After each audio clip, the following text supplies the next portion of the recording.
Hello, and welcome to the Dementia Dish with Danielle. My name is Danielle Farrell, and I am a public educator at the Alzheimer's Society of Peel. And I'm coming to you to talk today about redirection strategies. So, what is a redirection strategy? This is a technique where caregivers gently shift a person's attention away from distressing or challenging situations to something more calming or enjoyable. It's a way of helping someone move forward peacefully without confronting their distorted perceptions. Positive redirection validates what a person is thinking and feeling. Successful redirection can be done in 4 steps. So, the first step is to validate the person's reality or validate what they are thinking or feeling. Join the person where they're at and listen to their point of view. Don't correct and don't try to reality orient. Distract the person by pointing their attention to something else, and then redirect them by engaging them in an enjoyable activity. So, for example, if you had a person who said, "This is not my home, I want to go home," rather than telling the person they are home, you want to validate the person's reality. "I'm so sorry that you're feeling like you would like to go home at this time." Join the person where they are. So realize they don't know that they are not in their home. Listen to them. So what you might say to the person is, "I have to get home and getting on my way as well. Why don't we walk together?" So then you get the person for that outdoor walk and you start pointing out things in the environment. You may stop at a park and start pointing out things around that are happening. And that way you are redirecting them and engaging them in a enjoyable activity. And hopefully, if they do have, and it should be pointed out, you want to use redirection for people who do have memory impairment. So short term memory is impaired, or they have a very short attention span.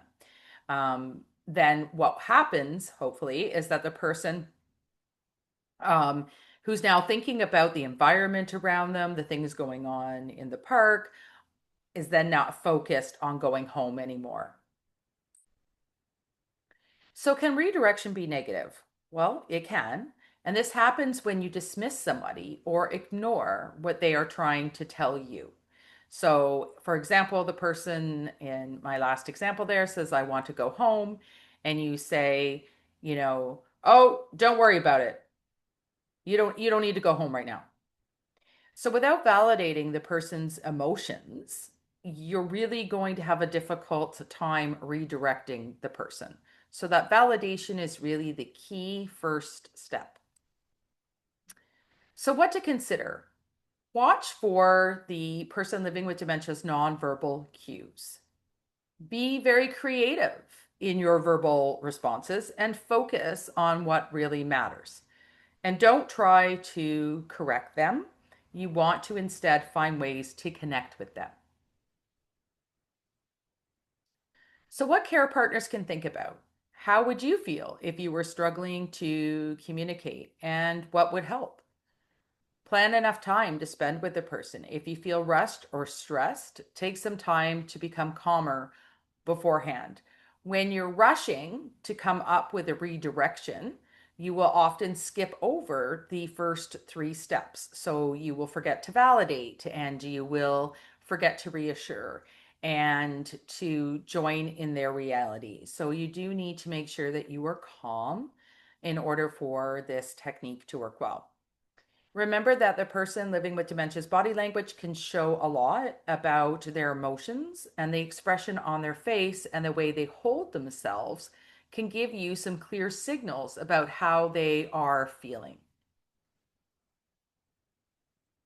So, meet me where I'm at. Instead of trying to force reality, caregivers can try to understand the other person's perspective and address their concerns without confronting or correcting their reality.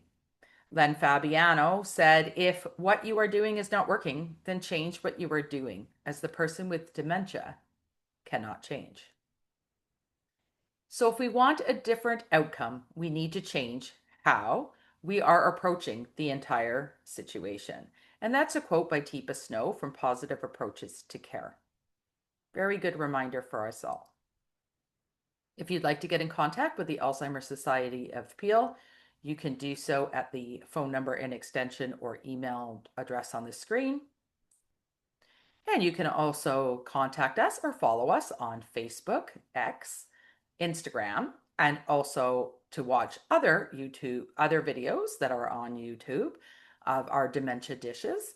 You can find it here. Thank you so much, and hopefully you'll join us at another dementia dish soon.